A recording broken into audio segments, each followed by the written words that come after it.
Involvement 15 জানুয়ারি একটি দেশকে ব্যর্থ রাষ্ট্রে পরিণত করার ষড়যন্ত্রের যে যোগসাজশ সেটা আমরা প্রমাণিত। সেই মিটিংয়ে কিন্তু ছিলেন, সেখানে ছিলেন আসাদুজ্জামান খান কামাল, গোলাম রব্বানী ছিলেন, সিদ্দিকী নাজমুল ছিলেন, লেখক ছিলেন, জয় ছিলেন, সাদ্দাম ছিলেন, ইনান ছিলেন, শেখ হাসিনার ড্রাইভারের ছেলে রুবেল ছিলেন, সোহানা ছিলেন, তারপর শাওনও ছিলেন, সোহানা সাবা এবং শাওনও ছিলেন। শাওন কিন্তু আওয়ামী লীগকে ফিরিয়ে আনা এবং এই অভ্যুত্থান পরবর্তী বাংলাদেশকে ব্যর্থ রাষ্ট্রে পরিণত করার একজন সমন্বয়ক। কারণ এই দায়িত্ব আমি দিইনি, এই দায়িত্ব শেখ হাসিনা মিটিংয়ে নিজেই দিয়েছেন যে শাওন কি করবে, এই যে সমন্বয়কের দায়িত্ব পালন করবে ব্যর্থ রাষ্ট্রে পরিণত করার যে ষড়যন্ত্র, সেই ষড়যন্ত্র সমন্বয়ক। তারপরে সোহানা ভারতীয় কূটনীতিক এবং বিভিন্ন গুণী গণ্যমান্য ব্যক্তিদের সাথে যোগসাজশ রাখবেন, তাকে এই ধরনের দায়িত্বগুলো দেওয়া হয়েছে। সুতরাং এখান থেকে তো স্পষ্ট খুব গভীর একটা ষড়যন্ত্র হচ্ছে। সেজন্য আমি বলবো ওই যে আওয়ামী লীগ খুঁজতে হবে কোথায়, প্রশাসনে। আওয়ামী লীগ খুঁজতে হবে কোথায়, আইন বিভাগে। সাকিব আনোয়ার বলছিলেন হিউম্যান রাইটস ওয়াচ, যে সংগঠনগুলো একসময় শেখ হাসিনার কড়া সমালোচনা করত এবং প্রতিবাদ মুখর ছিল, তাদের এখন আপনাদের সরকারের বিরুদ্ধে, যদি ভাই বলে আপনাদের সরকার কেন বললাম, ছাত্রদের এই সরকার, সেই সরকারের বিরুদ্ধে এখন সমালোচনা করতে হচ্ছে। না, এটা তো একটা প্রসেস। হ্যাঁ, ওনারা করতেই পারেন, ওনারা মানবাধিকার নিয়ে কাজ করেন, ওনাদের হয়তো একটু ওনাদের মনে লেগেছে একটু মানবাধিকার তো একটু ব্যর্থ হচ্ছে, সেখানে একটু কথা বলা দরকার, বলতে পারেন। এটা অবশ্যই সাধুবাদের একটা বিষয়। তবে ওনারা এটা বলার কারণে কি হচ্ছে জানেন, যারা একটু অনেকগুলো ছেলে পেলে আছেন আমাদের মধ্যে, যারা একটু কোনো কিছু পাইলেই ধর মারবো এই ধরনের, তারা একটু ঠান্ডা হবে, এতটুকুই। তবে আমরা তো কন্ট্রোল আনার চেষ্টা করছি না তা না। তবে এই ধারাটা যদি দীর্ঘদিন চলতে থাকে, সেটি কিন্তু অন্য ভিন্ন খাতে নিয়ে যাওয়ার তারা চেষ্টা করবে। আমরা চাচ্ছি এতটুকুই স্টপ, এবং উপদেষ্টা মণ্ডলীর দিকে আমরা দেখে আছি যে কি করে। জি সাকিব আনোয়ার, এই যে প্রধান উপদেষ্টা গতকাল তো ওনার ভেরিফাইড ফেসবুক পেজ থেকে ওনার পক্ষ থেকে যে স্টেটমেন্ট দেওয়া হয়েছে, গতকাল গাজীপুরে যে ঘটনাটা ঘটেছে সেই ঘটনা তো তার পুরোপুরি অপোজিট। তো আমরা তো আসলে প্রধান উপদেষ্টা কিংবা উপদেষ্টা মণ্ডলীর দিকে তো আসলে আমরা তাকাই নাই, আমরা তো নিজেদের মতো করে করছি। আর একটা বিষয় হলো যে এখন আমরা এটাকে থামাতে চাই, সুইচ চেপে কিন্তু আপনি ছাত্র জনতার অভ্যুত্থান বা ছাত্র জনতার যে একটা কি বলবো স্পিরিট, বিক্ষুব্ধ ছাত্র জনতাকে আপনি সুইচ চেপে তো থামাতে পারবেন না। আপনি তো সুইচটা চেপে দিয়েছেন, যা ঘটছে সেটা ঘটার জন্য সুইচ চেপে দেওয়ার পর এখন তো আপনি থামাতে পারবেন না। যেমন ধরেন এই হাসনাত আবদুল্লাহর একটা স্টেটমেন্ট থেকে, ফেসবুক পোস্ট থেকে আমি কথা বলছিলাম, আর একটা পোস্ট ছিল ওই দিনই রাতে, সেটা ছিল এমন, ফ্যাসিবাদ পতনের পক্ষে যারা ছিল না আজকে তাদের চিনে রাখুন। আমি ওই দিন ধানমন্ডি 32 নম্বরে যাই নাই ভাঙার জন্য, এবং ওই দিন ওইভাবে ধানমন্ডি 32 নম্বর ভাঙার পক্ষে আমি ছিলাম না, এখনো নাই। এখন তার মানে আপনি তো আমাকে ফ্যাসিবাদের পক্ষের শক্তি হিসেবে দাঁড় করাই দিলেন।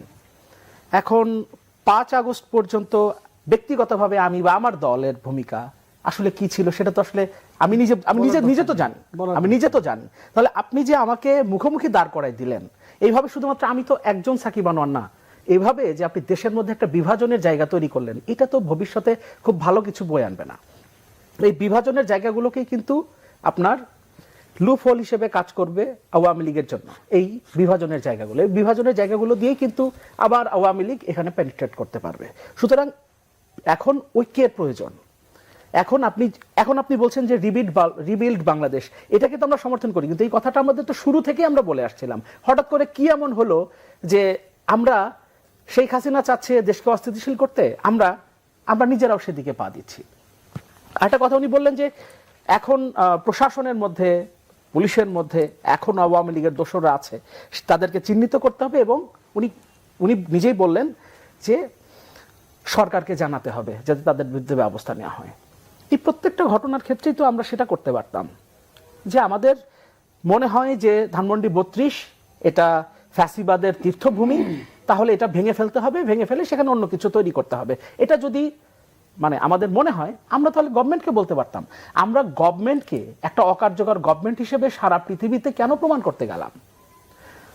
আপনার ডিএমপির কাছে সেই দিন ধানমন্ডি 32 নম্বরে যেদিন ঘটনাটা ঘটলো, সেদিন ডিএমপিকে যখন জিজ্ঞেস করা হয়েছে রাত 9টার দিকে, আমি একটা পত্রিকায় দেখলাম, তখন তারা বলছে যে তারা এই ঘটনা সম্পর্কে জানে না, তারা খোঁজ নেবে।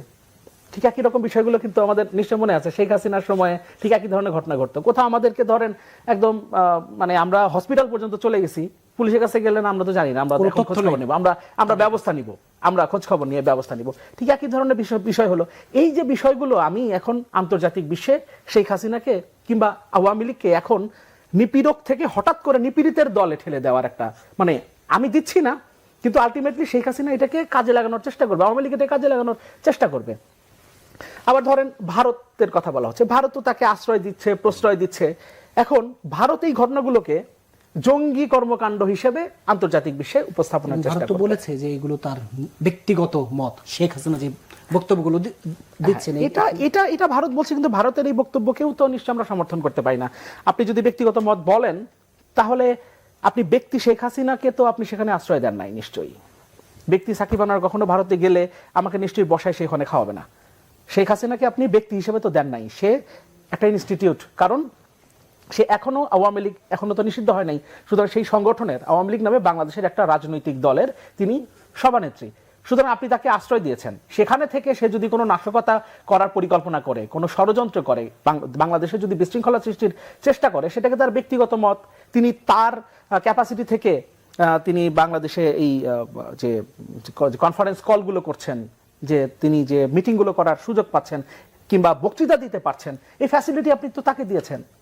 সেখানে তো সে ইন্টারনেট ব্যবহার করছে, সে তো আপনার মোবাইল নেটওয়ার্ক ব্যবহার করছে। মোবাইল নেটওয়ার্ক তো বাংলাদেশে মোবাইল নেটওয়ার্ক ব্যবহার করছে না, তো ভারতে মোবাইল নেটওয়ার্ক ব্যবহার করছে। আপনি যদি বলেন যে এটা সে ব্যক্তিগত ক্যাপাসিটিতে করেছে, ওখানে যাওয়ার পরে আপনি তো তাকে আপনি ইন্টারনেট ফ্যাসিলিটি দিয়েছেন, আপনি তাকে মোবাইল ব্যবহার করার সুযোগ দিয়েছেন, দেন নাই। সুতরাং এই কথা তো আপনি দায় এড়ানোর কোনো সুযোগ নাই। দায় এড়ানোর জন্য ভারত এটা বলেছে, কিন্তু এটা কোনোভাবেই আমরা অ্যাকসেপ্ট করি না। জি, ইমন মোহাম্মদ, এই যে যখন ঐক্যের সবচেয়ে বেশি প্রয়োজন তখন বিভাজন তৈরি করা হচ্ছে, বিভাজিত করা হচ্ছে এবং অকার্যকর মানে সরকারকে অকার্যকর প্রমাণ ঠিক আমরা করে ফেললাম কিনা এই ধরনের ঘটনার মধ্য দিয়ে। আমি আরেকটু সংযোজন করি কথায়। 2013 সালে যারা মপতন্ত্র কায়েম করেছে তাদের মুখে আসলে মপ শব্দটা আসলে মানায় না। আমি বলি আপনাকে কিছু আমি ঘটনার সাক্ষী রাখতে চাই।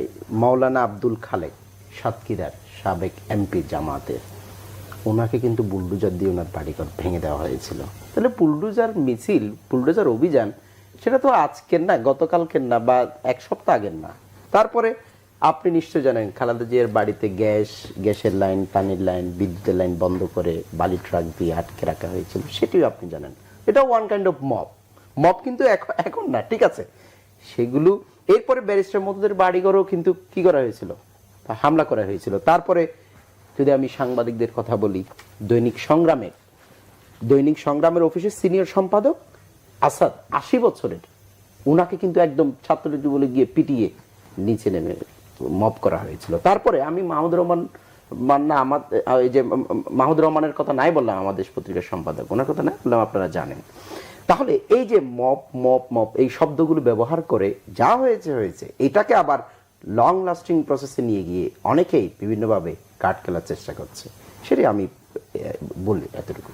জি, এই যে কথাটা তো সেটাই হচ্ছে, চেষ্টাটা হচ্ছে, সেই চেষ্টায়, সেই অপচেষ্টায়, সেই ষড়যন্ত্রে আমরা বারবার পা দিচ্ছি কিনা, কথাটা তো ওখান থেকেই হচ্ছে।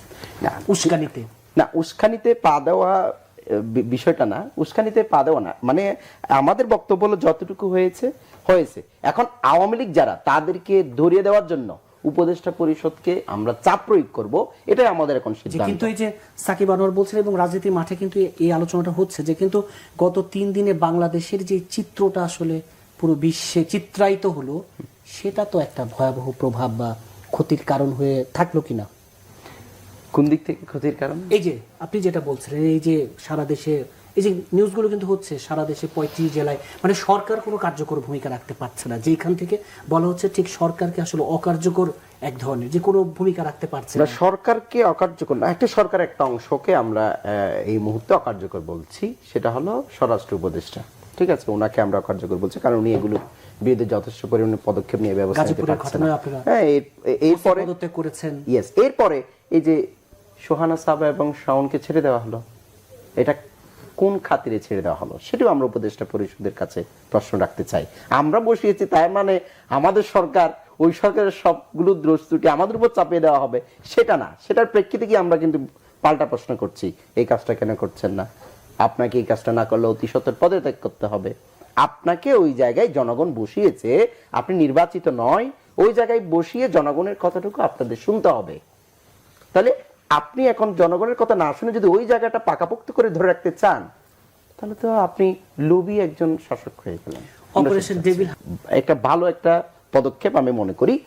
এই কেন পদক্ষেপ আমি মনে করি, এটা সাধারণ জনগণ যেহেতু ইনভলভ থাকবে না, যেহেতু প্রশাসনিক কর্মকর্তা ইনভলভ থাকবে, সেদিক থেকে একটা নিরাপত্তা পাওয়া যায় যৌথ যে বাহিনীর সমন্বয় যে যৌথ বাহিনীর সমন্বয় যেহেতু, সেটি একটু এখান থেকে একটা নিশ্চিত হওয়া যায় যে জনগণ যেহেতু ইনপুট নাই, জনগণের কোনো ওইভাবে জানমালের ক্ষতি হবে না এরকম।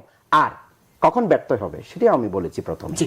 যদি কি হয় বিচার বহির্ভূত বিচার বহির্ভূত হত্যাকাণ্ডের শিকার হয়, তখনই এই অপারেশন ডেভিল হান্টটা বিতর্কিত হবে। যে কথা